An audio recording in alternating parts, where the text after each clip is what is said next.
Mtazamaji, ni siku ya Jumatatu tarehe 4 mwezi Septemba mwaka 2023. Popote pale ulipo, natumai kuwa siku yako inakwenda vyema kabisa. Hujambo na karibu. Kongamano la hali ya anga, mtazamaji, limeng'oa nanga hapa jijini Nairobi. Mtazamaji, bila shaka viongozi mbalimbali wakiwemo viongozi wa mataifa takriban 20 wamehudhuria kongamano hili hapa nchini Kenya, na bila shaka ni jambo nzuri tu kwa taifa na hasa kwa Afrika, kwani kongamano hili ambalo ni la kwanza kabisa katika bara la Afrika, Kenya ikiwa ndio mwenyeji wa kwanza, bila shaka ni swala la kujivunia. Na kongamano hili tayari, mtazamaji, limefunguliwa rasmi na Rais William Ruto. Hivyo basi bila shaka tutakuwa tunaelekea kule katika ukumbi wa KICC ambako wanahabari wenza wako kule, Zainab Wandati, Joe Ageo na vile vile Bernard Mwinzi. Bila shaka tuweze kupata kwa kina zaidi kuhusiana na kongamano hilo. Mie kwa jina ni Nicholas Wambwana, karibisha kwa mikono miwili. Waandamana nami kakitako kuanzia sasa hadi tamati, mtazamaji, ila nikufahamishe kwamba kuna mambo makuu ambayo tunayapa kipaumbele siku ya leo. Nakupa mambo haya katika ukuta huu, mtazamaji. Tuangazie kwanza, hili ni kongamano la hali ya anga, mtazamaji. Sahau mabadiliko ya tabia nchi, weka kongamano la hali ya anga, mtazamaji. Kama nilivyokufahamisha ni kwamba linaendelea katika ukumbi wa KICC ambako wageni mbalimbali wamehudhuria kongamano hili, mtazamaji. Bila shaka tutakuwa tunaliangazia kwa kina zaidi.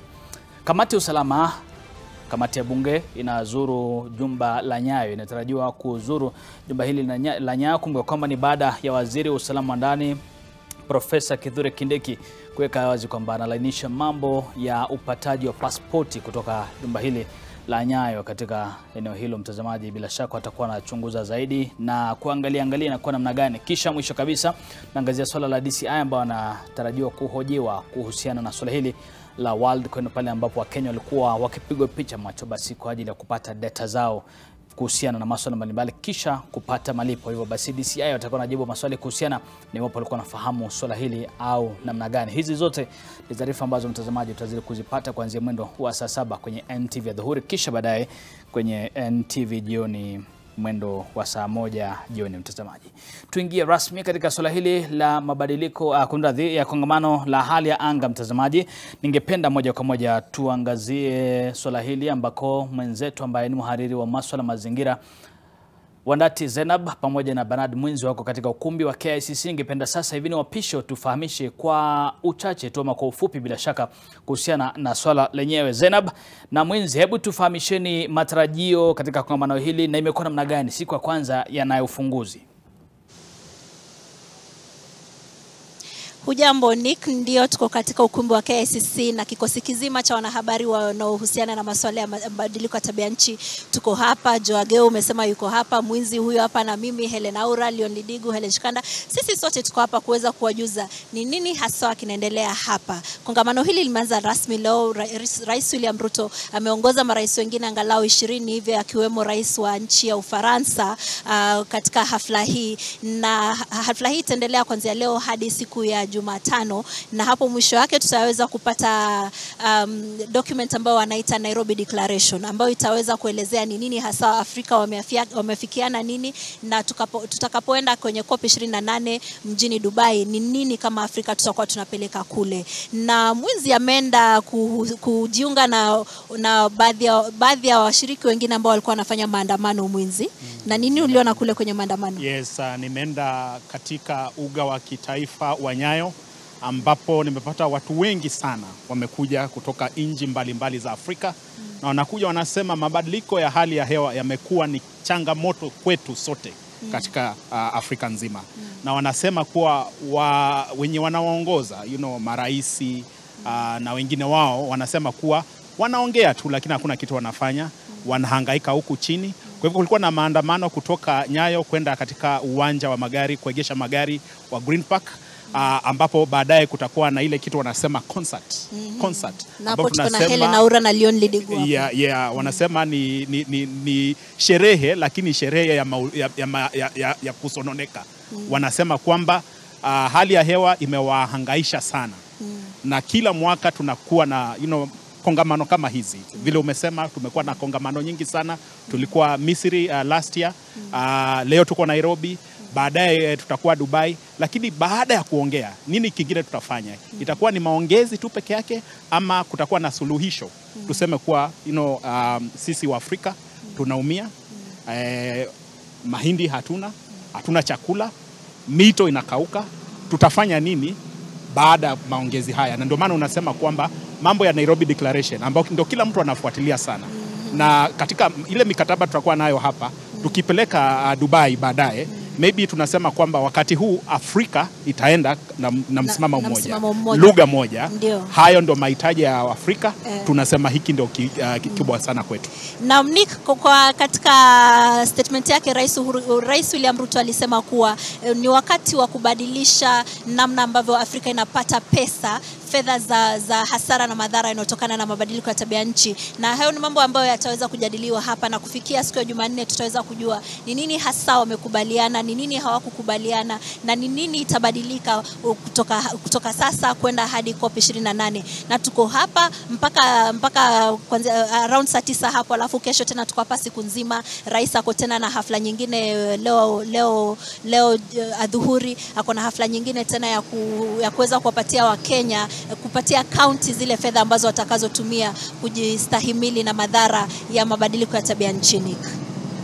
Asante sana Zainabu Wandati na Bernard Mwinzi. Bila shaka kama alivyotaja wako katika ukumbi wa KICC ambako kongamano hili linaandaliwa. Mtazamaji, ni kongamano kuanzia siku ya leo nadhani hadi siku ya tarehe 6 na mwezi huu wa Septemba.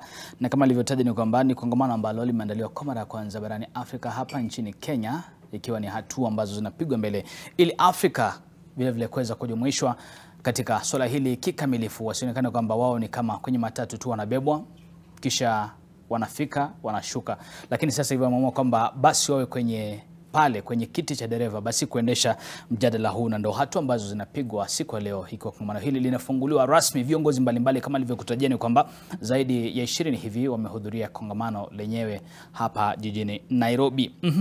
Leo ni siku ya Jumatatu na mtazamaji, huwa tunaandaa mdahalo kuhusiana siasa, sera na uongozi.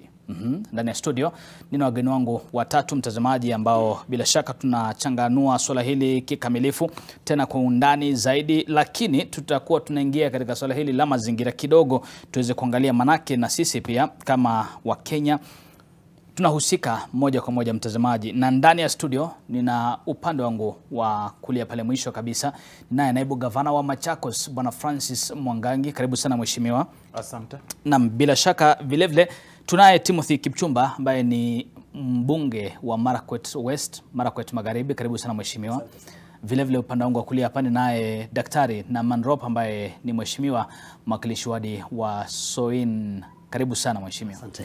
Bila shaka leo ni siku kubwa kwa taifa la Kenya na kwetu sote na kwa ulimwengu kwa jumla.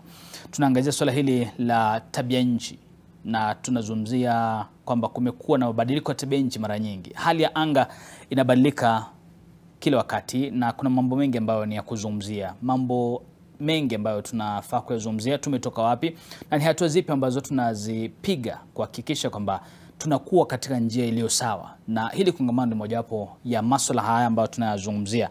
Ningependa nianze pale mwisho kabisa nikija upande huu, naibu gavana wa Machakos, na ningependa tulete hili swala. Karibu sana na nyumbani mheshimiwa.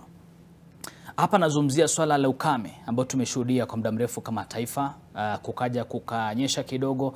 Sasa hivi tunaambiwa kwamba tunatarajia mvua ya El Nino. Tukijaribu kuangalia pale ambapo tumetoka na ukipiga tathmini yako, unahisi ni wapi ambapo tumekosea kama taifa? Tuzungumzie Kenya kwanza. Nafikiri na asante kwa mwaliko. Karibu. Nafikiri walioketi hapa ambao wamekuja wenzangu, naweza sema kwa lugha nyingine we are the luckiest, sababu tunazungumzia maneno ya kubadilika kwa hali ya anga na mambo mengi, na ambapo kuna kongamano la continent hili letu la Afrika. Nikirudi kwa swali lako ni kwamba nikiangalia tumekuwa na madhara haya, na kuna jambo moja nafikiri kama nje hatujafanya vizuri. Nafikiri hii maneno ya kuangalia jinsi watu wamekuwa wengi, wamekuwa wakiongezeka na kufanya mipango ya jinsi ya kuwatunza na kuhakikisha ya kwamba kama nchi maendeleo yetu inaambatana na vile watu wetu wanaendelea kuongezeka. Nafikiri hapo ni jambo ambalo hatujalifanya vizuri. Na ni kwa sababu gani nasema hivyo? Ukiangalia watu wameongezeka, watu wanaendelea kupigania ile mega resources ambazo ziko. Watu ikiwa walikuwa wameongezeka ni familia moja na imeseto ata eka 10 plot. Hiyo pia wanagawana zaidi ndio waseto hapo. Wanakata miti, wanafanya nini, kunakuwa na ile mambo ya kwa sababu ya ongezeko ya watu, kunakuwa na ule mmomonyoko wa udongo na mambo mengi ambayo yanaathiri mazingira yetu. Kwa hivyo hapo kama nchi nafikiri ni mahali tungeangalia sana, tuone ya kwamba maneno ya vile vile watu wanaendelea kuongezeka, pia mipango yetu inaambatana na yale. Vile maneno ya uchumi pia inaendelea kukua kulingana na vile nchi pia inaendelea kuongezeka watu. So nafikiri ni jambo moja tuangalie, sababu tusipoangalia mambo yataendelea kuwa mbaya zaidi. Kwa upande mwingine ukiangalia, na nashukuru sana serikali ya Kenya kwa yale sasa inaendelea kufanya. Kwa sababu tutaangalia katika mazungumzo tumekuwa nayo katika kuhusu haya mabadiliko ya ukame ama mazingira. Tutaangalia ya kwamba ni nini tumefanya, tumezungumzia hapo mbeleni, nini tumefanya, nini hatujafanya, kwa nini hatujafanya, na saa hii ni nini tutazungumzia, tuone ya kwamba tutaenda kufanya hii na pengine itakuwa tofauti na yale yamefanyika hapo mbeleni. Kwa hivyo ni mkutano wa maana na nchi itaenda kufaidika na si kwa uchumi peke yake, kwa sababu hawa wageni wote wakiwemo marais wa mataifa mbalimbali ambao wamekuja watachangia katika uchumi wa nchi. Lakini pia ile jambo wanazungumzia ni jambo la maana, ni jambo la lile wazungu wanasema life and death, sababu mahali tuko si mahali pazuri. Bila shaka. Mheshimiwa Kipchumba, ukipiga tathmini yako na wewe kama uliye katika mrengo wa serikali pengine kwa sasa hivi, ni kuulize hili swali: je, tumepiga hatua madhubuti ama have we been deliberate about hili swala la climate change? Bila shaka Nick, kongamano hii imefanyika Nairobi ni ya maana sana kwa sababu nchi ya Kenya imejitokeza kama a global champion in terms of conserving our environment, conserving our planet. Na pia rais wetu nafikiri pia kama kiongozi amejitokeza sana ya kwamba yeye ameweza kupigania sana mambo ya climate change katika dunia mzima na amejulikana kama rais. Na nafikiri kitu ya kwanza ile mzuri na ya muhimu ya kwamba we have a committed government. Hiyo ndio maana zaidi ya kwamba rais ambaye tuko naye kwa kiti, ile serikali ambayo tuko nayo sasa hivi imejitokeza kuwa champion ya kufight mambo ya climate change in the entire world. Na mimi kama kiongozi tumeona kwamba nchi hii imeweza kuathirika sana kwa mambo ya climate change. Tumeona weather patterns zimeweza kubadilika kwa namna mbalimbali. Na umeona ya kwamba vyakula ambavyo tulikuwa tunatoa kama nchi wakati ule hatuwezi kuitoa sahi kama nchi. Na ni jambo ambalo imeweza ku affect our country kwa njia ambayo lazima tuitekeleze. Na hakuna dunia nyingine tuko nayo ambayo iko na uhai. It is the only planet ambayo inaweza sustain human life, ni Earth. That is why lazima kama nchi pia kama si wa Kenya lazima kabisa tuweke umuhimu mambo ya climate change. Na mimi kama mbunge, mambo haya saa zingine inahitaji watu kwa legal intervention. Lazima tukue na policy framework. Lazima tukue na proper legal framework katika nchi hii so that tuweze kuweka sheria thabiti pale bungeni. Tuweze kusema kwamba kama ni mambo ya environmental conservation, tunapoteza water towers zetu, streams za maji, streams ndogo za maji tunaipoteza. What do we need to do as a country? Na mimi nimeona pale tuko na sheria mingi sana nchi hii ya kuweza kuizuia, lakini what we need is enforcement of our legislations in this country. Ile sheria tuko nayo tuiweze kuenforce kama nchi. Bunge imeweza kupitisha, tuko na MK, tuko na sheria mingi sana ya environmental conservation, lakini ile hatuna ni enforcement. Na ile nyanja ya serikali ambayo iko charged na mambo kuenforce sheria ni executive. Na kwa sababu tuko na rais ambaye amechangamkia sana mambo ya climate change, nafikiria kwamba ataweza ku make sure kwamba ile sheria tuko nayo imeweza kutekelezwa pale na executive. Lakini kama wabunge tutachangamka, ile agreement tutapata kwa Nairobi agreement ama protocol ya Nairobi, tutaweza actualize through policy framework na pia legislative intervention. Yeah. Bila shaka Mheshimiwa Naman, wajua kwamba wewe kama mwakilishi wa wadi, sijui kama katika bunge la kaunti ya Kericho kama mna mipango yote ambayo umeweka pengine kuhakikisha kwamba hili swala mliangazia swala la mabadiliko ya hali ya anga, vile vile tuzungumzie masuala ya upanzi wa miti.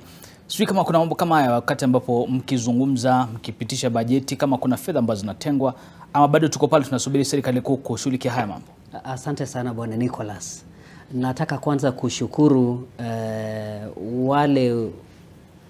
wale viongozi wote ambao wanakongamana katika jiji letu la Nairobi sasa hivi kuzungumzia swala hili la hali ya anga na mabadiliko ambayo yanaendelea. Swala hili ni swala ambalo ni muhimu kwa sababu inataguzana na mambo mengi ya kimaisha. Ukiangalia mazingira inataguzana na uchumi, ukiangalia mazingira inataguzana na elimu, ukiangalia mazingira inataguzana na hali ya afya yetu. Sasa hili ni swala ambalo kwangu mimi ni critical na ni la muhimu sana kuzungumzia kwa sababu inagusa vipenge vingi vya hali ya maisha ya mwanadamu.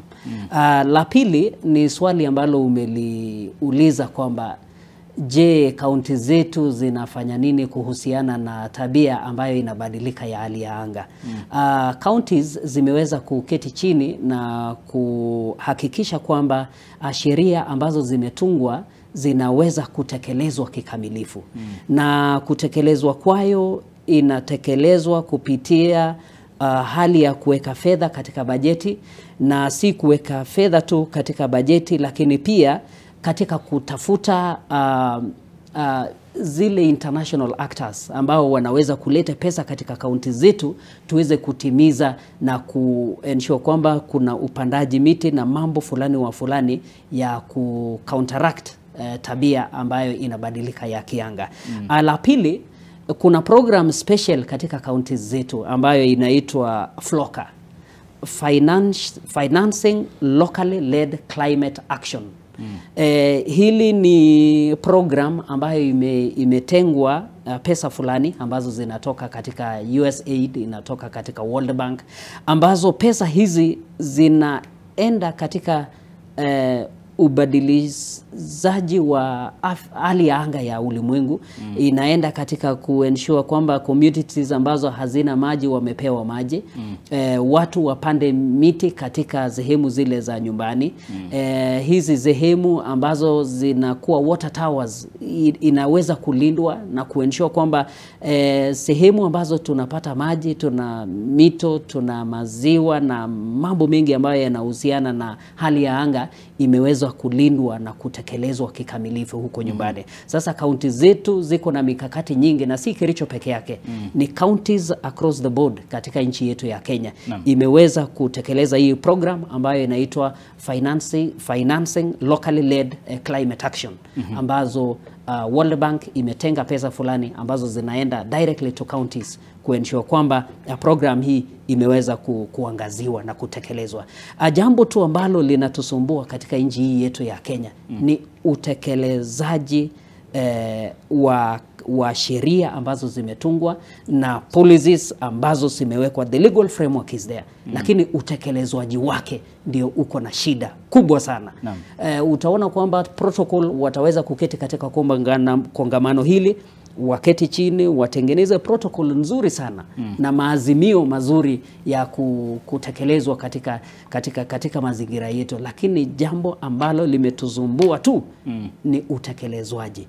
Serikali ambazo zimepita, nataka kushukuru ni labda lile tu la Rais Moi, ambayo nilikuwa naangalia kwamba alikuwa na nia ya kuensure kwamba climate imeangaziwa, climate action is being taken care of na kadhalika.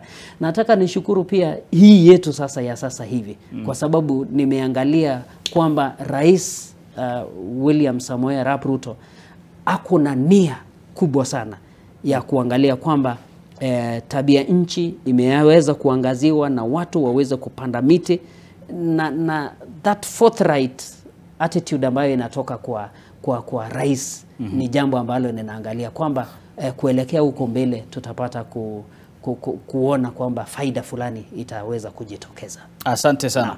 Ningependa kurudi kwako Mheshimiwa Mwangangi. Najua kwamba Machakos ni nyumbani.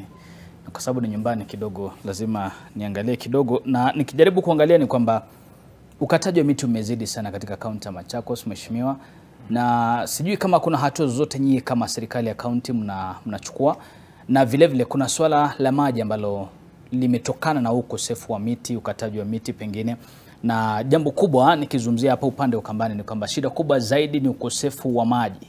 Sijui kama kuna hatua zote mnazichukua kuhusiana na swala hili, sijui kama kuna hatua zote tayari ambazo zimeweza kuchukuliwa kufikia sasa ili kuweza kusuluhisha mambo haya na hasa upandaji wa miti. Mambo kadhaa tumeweza kutekeleza. Naam. Ameongea juu ya floka. Tunahimiza na tunashirikiana na serikali ya kitaifa ya kwamba tunashirikiana kwa upanzi wa miti. Tunashirikiana kuwaeleza watu wetu tupande miti kwa wingi. Tunashirikiana na mashirika mengine yasiyo ya kiserikali kuona ya kwamba mashirika ambayo yamo katika kaunti ya Machakos, shule, makanisa, tunawaleta pamoja na hata mashirika ambayo yasiyo ya serikali tunawaleta pamoja, tuone tutaendelea vipi kuendelea kuongeza upanzi wa miti. Kuna jambo lingine ambalo tumeipata Machakos na ambao linaendelea kuwa changamoto kwetu, na ni lazima tushirikiane na washikadau wote. Tuone nini tutaenda kufanya kuhusu hili jambo. Na hili ni jambo la kuchota mchanga, changarawe.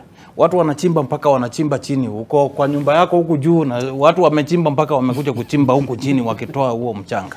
Na watu wamekufa.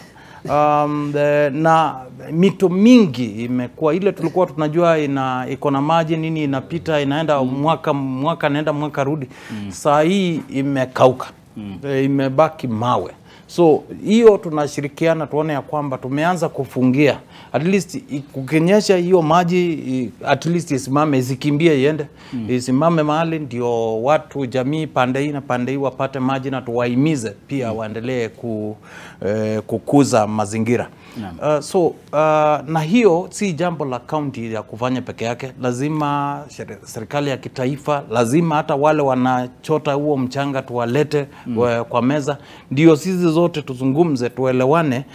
Haya tunafanya ni mazuri kwa sababu tunapata peni kidogo hapa na pale, lakini madhara ni kubwa zaidi.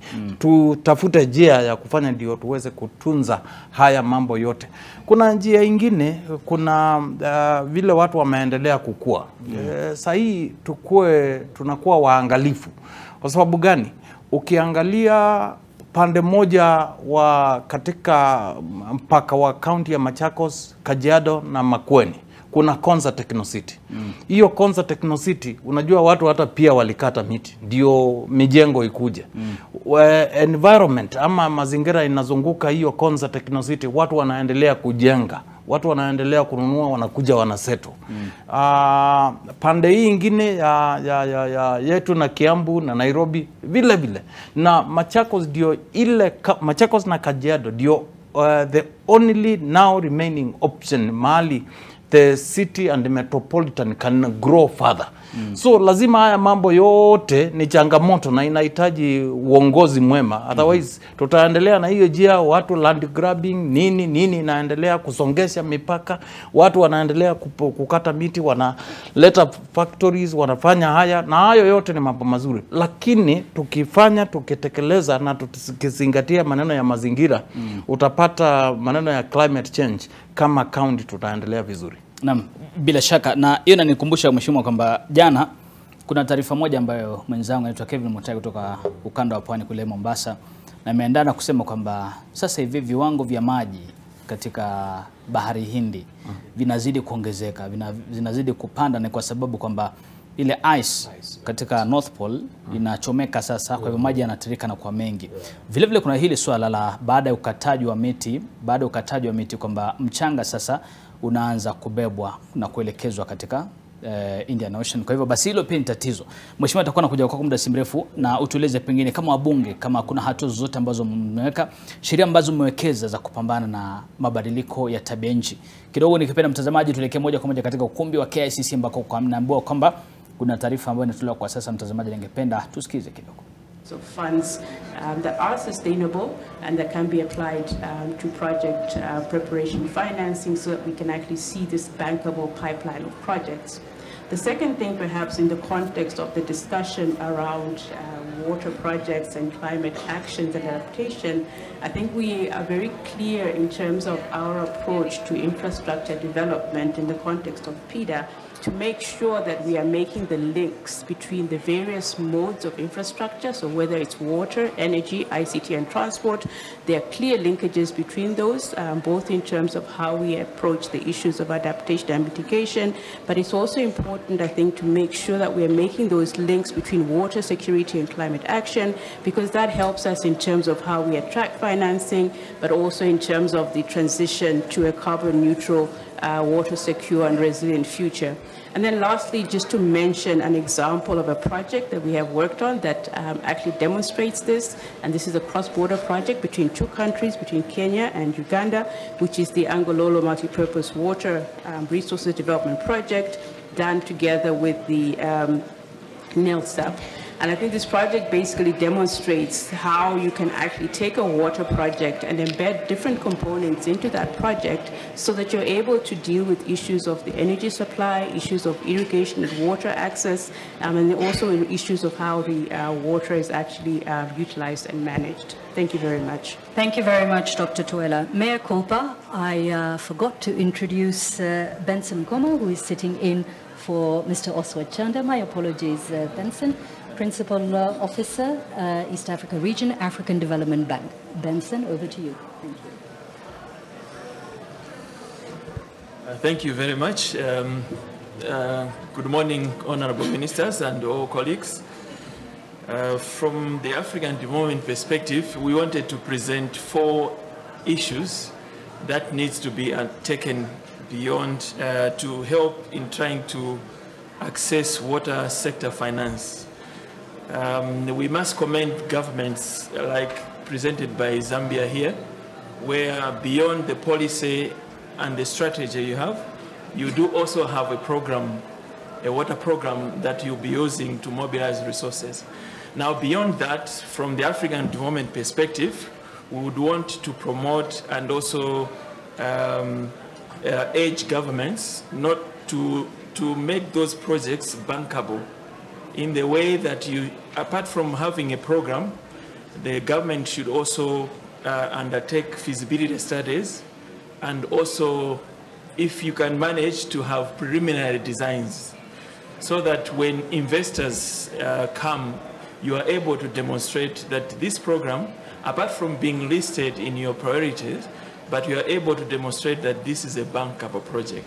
So this is one element that we have seen from the finance perspective, to say that we have seen countries, they have programs, yes, but they have not gone beyond to demonstrate that those projects are bankable. So that's one element.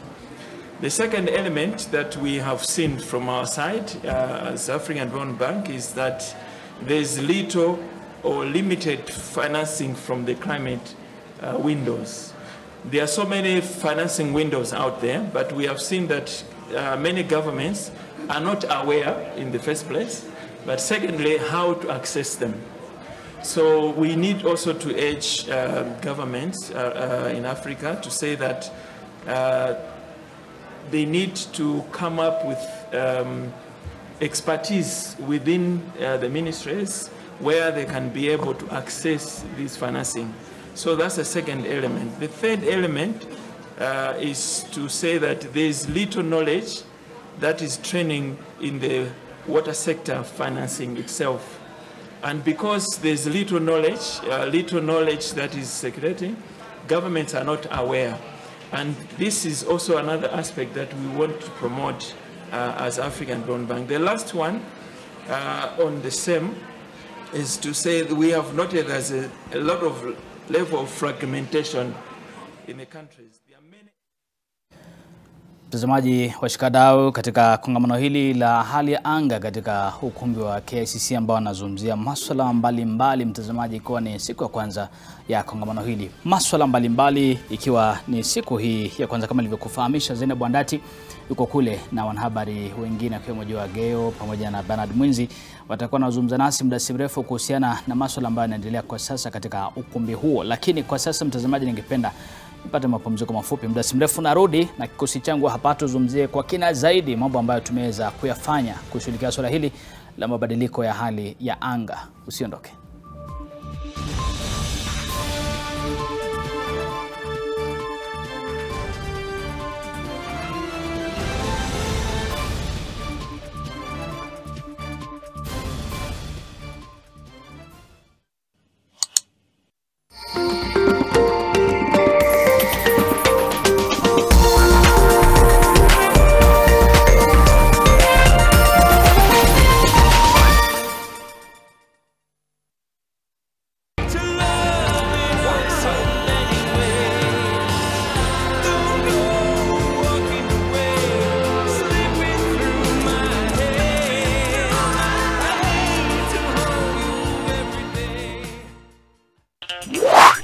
Benefits of ordering with Glovo. Glovo allows you to order anything you want at the comfort and convenience of your home. Craving fried chicken or pilau or pizza? Easy and simple. Order on Glovo today. Glovo, order anything, we'll deliver in minutes. With Glovo, you order anything unataka, and when you get it una celebrate because kukuchoma imefika, na wakati keki inafika ndio sherehe inaanza. Order Glovo, will deliver in minutes. If you're hungry for chapos, make it Ajab. Easy. Kamatis and samos prepared just easy. No stress, no mess when you're kneading. Easy. Ajab is a soft, rolls out so easy. So quick to prepare Ajab base so easy. Soft to the taste and touch, it's easy. Enjoy cooking your favorite meals with Ajab and freestyle your way to deliciousness. It's easy to knead, easy to roll, and quick to prepare. Ajab home baking flour, the flour that does more. No matter what happens between now and the end of his career, Luka Modric will always be remembered as one of the greatest midfielders of his time. A Ballon d'Or winner, a key figure as Real Madrid won the Champions League 5 times, Modric will always be feted at the Bernabeu. But now, more than ever, it is clear Modric's time at Madrid is coming to an end.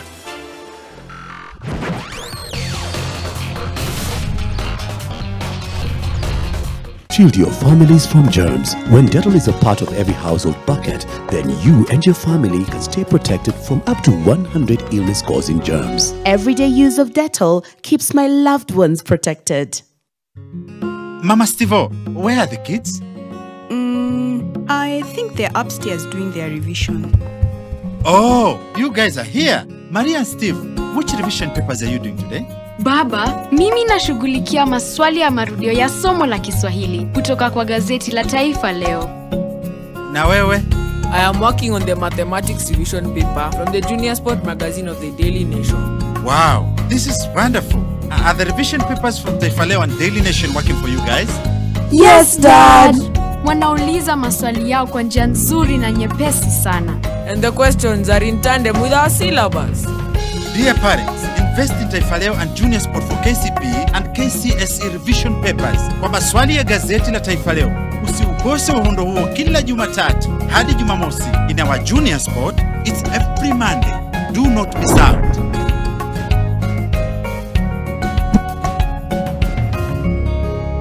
Own your dream home for as low as 1.98 million Kenya shillings in Vipingo Kilifi. SMS Vipingo to 22365 or call us today on 0740 400 215. Terms and conditions apply.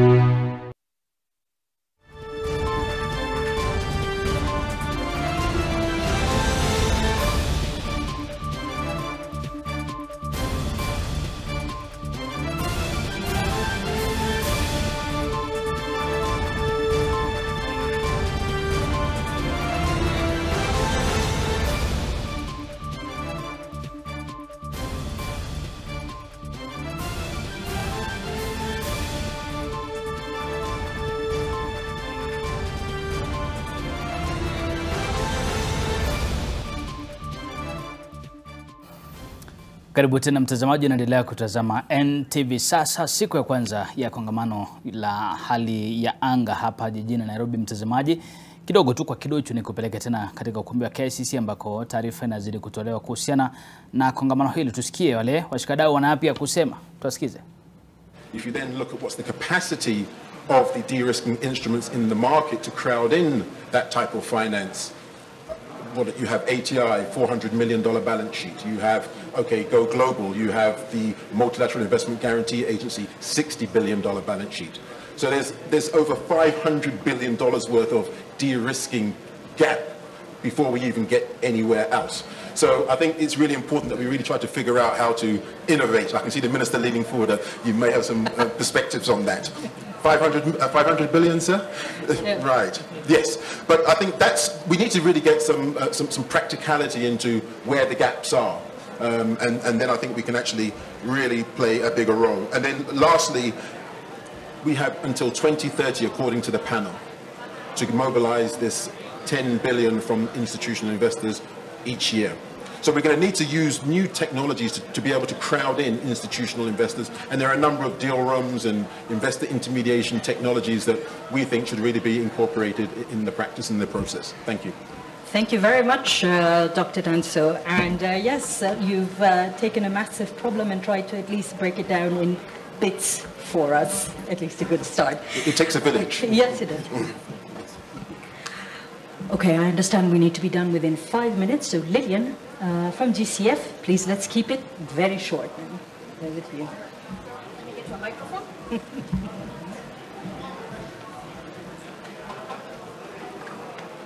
All right, so I'll try to be very brief. My name is Lillian Machari. I work with the Green Climate Fund based in South Korea.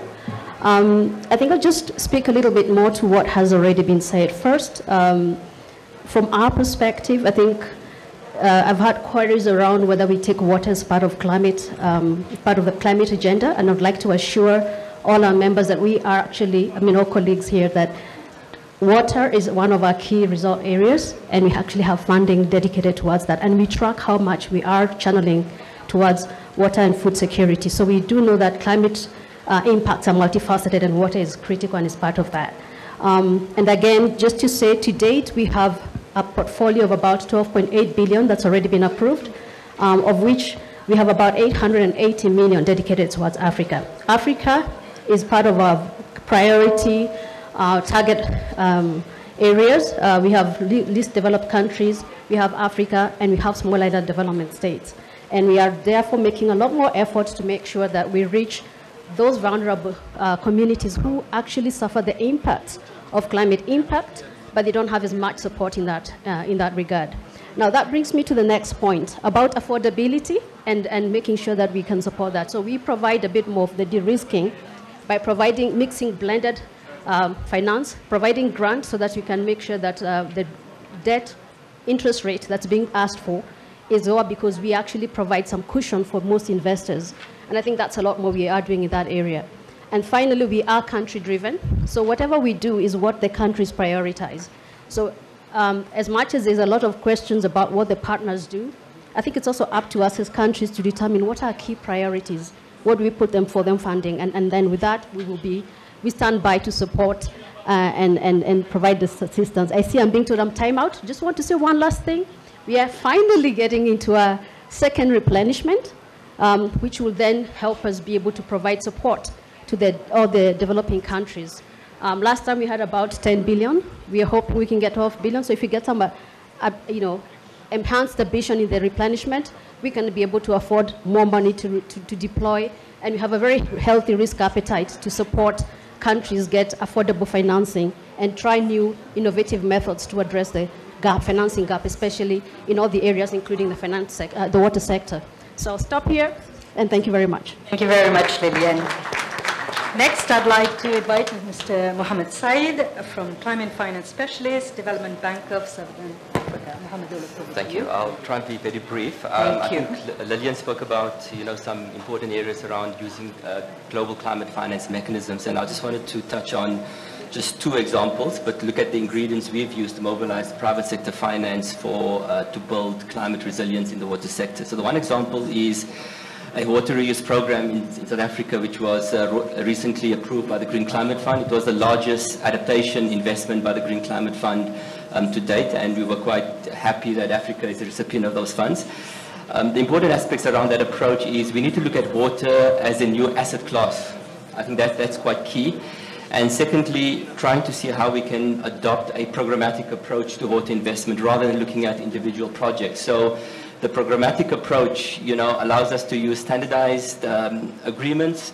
It makes it much easier for municipalities, especially under-resourced municipalities, to get into, to support and implement water reuse infrastructure. And then, as mentioned earlier, there's a strong need for preparation support. We need funding to help municipalities, especially those that cannot develop bankable feasibility studies. And we were fortunate through the Green Climate Fund to have preparation support, for that. And last but not least, blended finance solutions. So we use concessional finance from the likes of Green Climate Fund, blended with other sources. And the funding from climate finance is very much catalytic. And the intention is, with time, the sector would mature and you can look at alternative financing mechanisms. I just wanted to mention 10 seconds. We've also worked on a project with the Global Water Partnership, as well as the SADC Secretariat, around a regional initiative to strengthen early warning systems and climate information, which is quite key to develop climate resilient water investment programs. So we're quite happy that this is embedded in the Africa Investment Program, and hopefully over the next few years we are able to advance that particular initiative and ensure resilience of the water sector in Southern Africa in particular. Thank you very much, Mr. Mohammed. Next, I'd like to invite our very own Willis Sombai, Chief Executive Officer, Water Sector Trust Fund. Willis, over to you.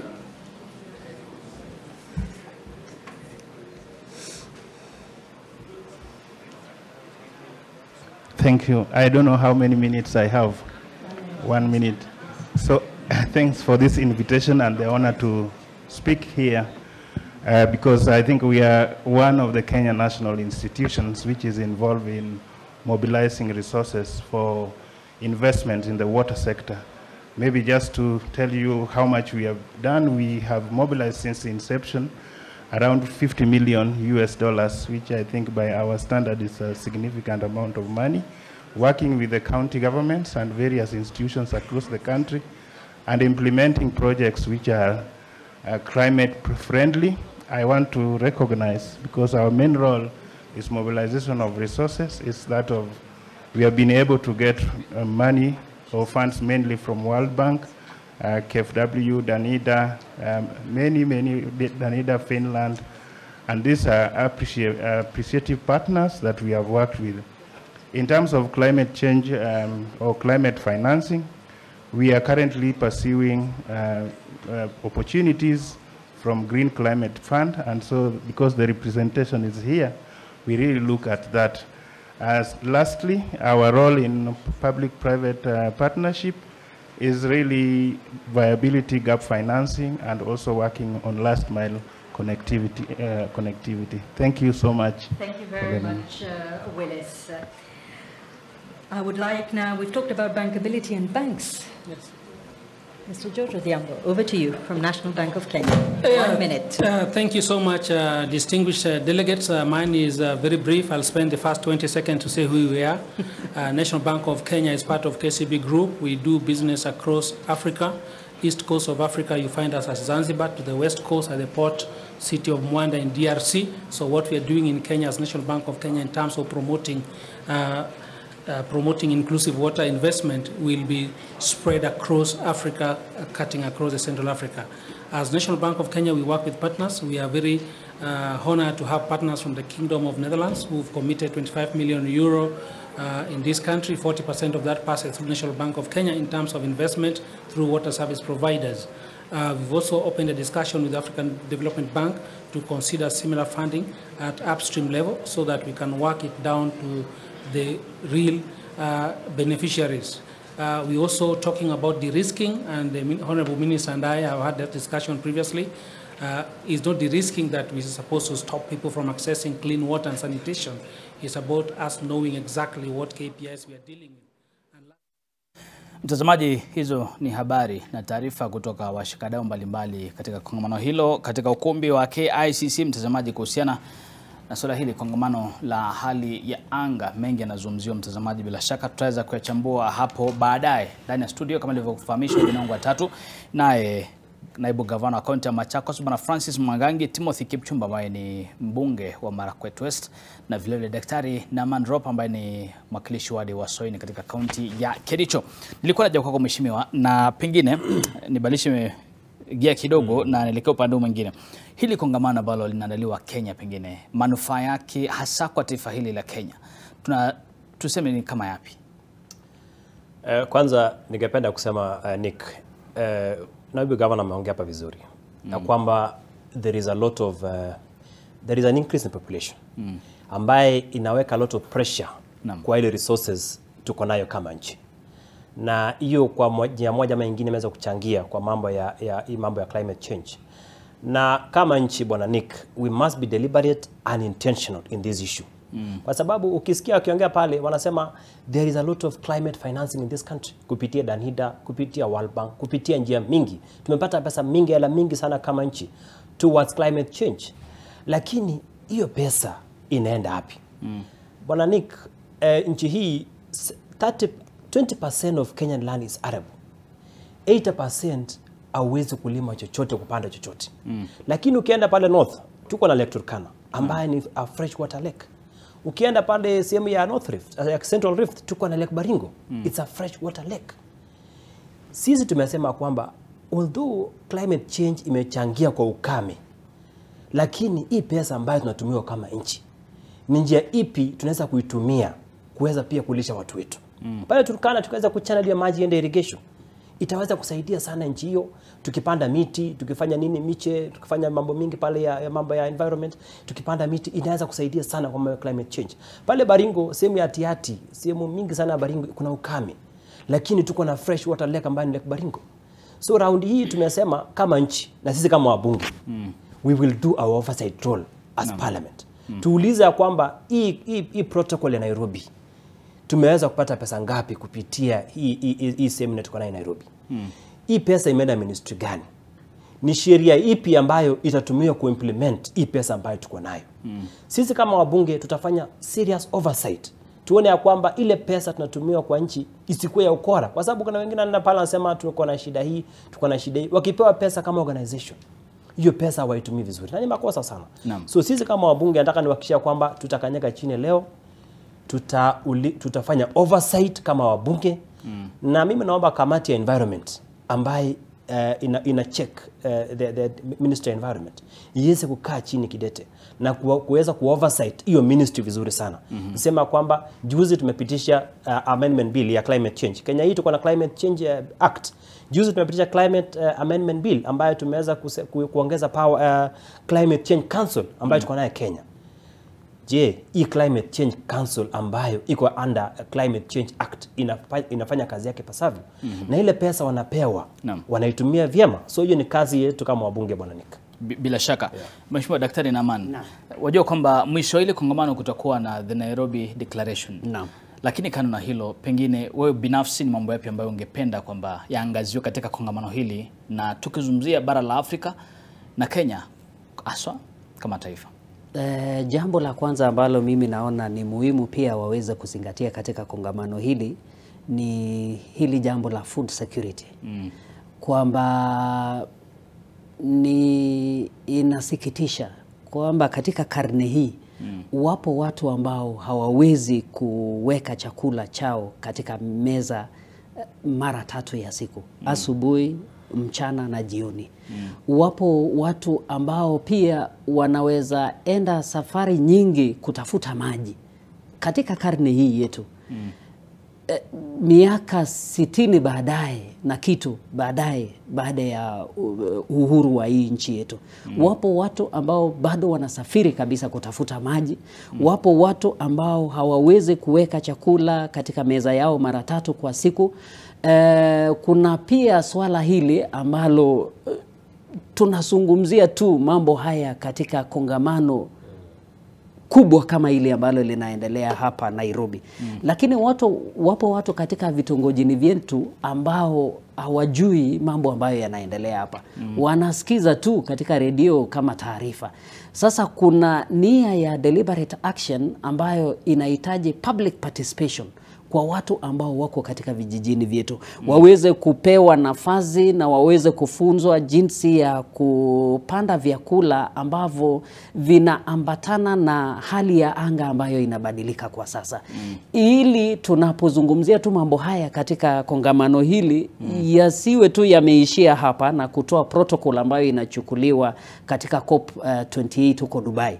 Tuweze kuchukua information hii tuwape watu katika magatuzi yetu na katika vitongojini vyetu, ili watu wale ambao wako nyumbani waweze kupata hii information, wapate hii knowledge na watumie katika maisha yao na kubadilisha maisha yao jinsi ambavyo wanaweza kuwa nayo katika huko nyumbani. Lakini tunapozungumzia tu hapa, iishie hapa, tutengeneze sheria, tuelekee Dubai, tuwe na protocol ambayo Wakenya wenzetu hawajaweza hata kujua ni nini inayoendelea. Hawajaweza kuapply ile knowledge ambayo inaendelea hapa, tutapaki tu pale. Sasa kwangu mimi pawepo na nia ya kuangalia food security, pawepo na nia ya kuangalia pia a deliberate need by national and county governments tupate maji kwa watu wetu pale nyumbani. Bila shaka, Mheshimiwa Naibu Gavana, kwa sekunde 30, kuna watu ambao wanapendekeza kwamba, ama walikuwa wanapendekeza kwamba hili kongamano lingefanyika kama, tuseme kwa mfano kama Makueni, tuseme Turkana, ingekuwa na faida yote pengine kwa taifa, kwa Kenya, ili wanasema ili watu waweze kuelewa hili swala la mabadiliko ya hali ya anga ni nini. Wale wote over 90%, over 100% ya wale, ama 100% ya wale wanahudhuria hili kongamano ni watu wanaelewa madhara ya climate change. Kwa hivyo whether ingepelekwa Turkana, ipelekwa Mombasa, ipelekwa wapi, still the outcome is the same. Kwa sababu hawa ukiwaangalia, hata hawa watu wa civil society ambao wanaandamana kuzidikisha mataifa ambao ni wenye zile nchi zimekuwa na ambazo hizo nchi ndio zinaleta madhara yale makubwa, by the way. Ndio unaona hata wakipelekwa wapi, hao ni watu wanaelewa mambo ya ugeuzi wa mazingira. Lakini niseme jambo moja kwa haraka, Mheshimiwa. Watu lazima tuangalie maneno ya kusomesha watu wetu. Lazima tu sensitize watu wetu wajue madhara ya climate change na jinsi ya kufanya yale wanaweza fanya in a small way. Kama wewe binafsi uone utachagia nini kuona ya kwamba maneno ya climate change umeifanya jambo kuhusu mambo. Jambo lingine, hii isikuwe ni kwa wananchi ambao ni wa Kenya, ipelekwe hata shuleni.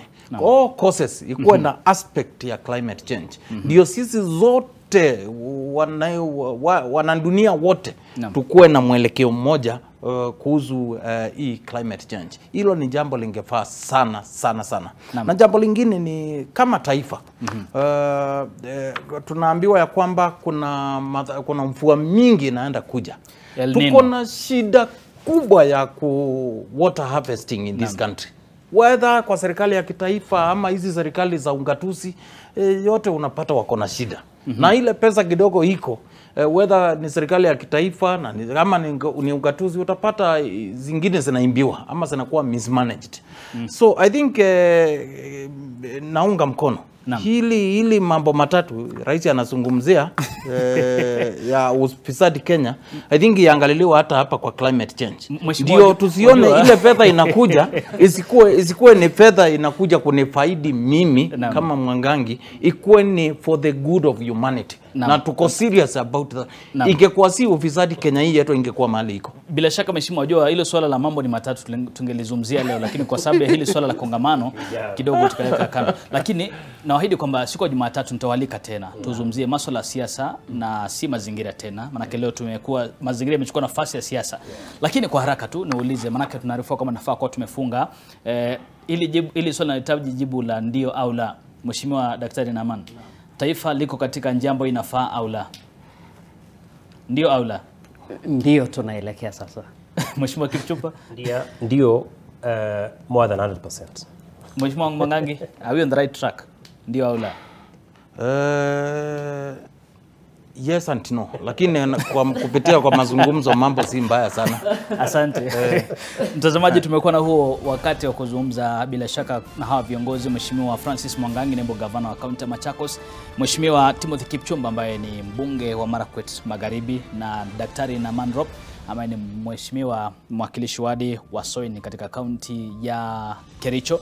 Bila shaka tumekuwa na hao machache kuzungumzia, lakini bila shaka kuhusiana na kongamano hili, basi muda si mrefu narejea kwenye NTV Dhuhuri. Tuko na chimba zaidi mtazamaji kuweza kuangazia masuala ambayo yanaathiri na ambayo yanazungumziwa pale katika kongamano hili ambalo limeng'oa nanga kwa siku ile mtazamaji. Mimi ni Nicholas Sumbua, nasema ni asante sana kwa nyote.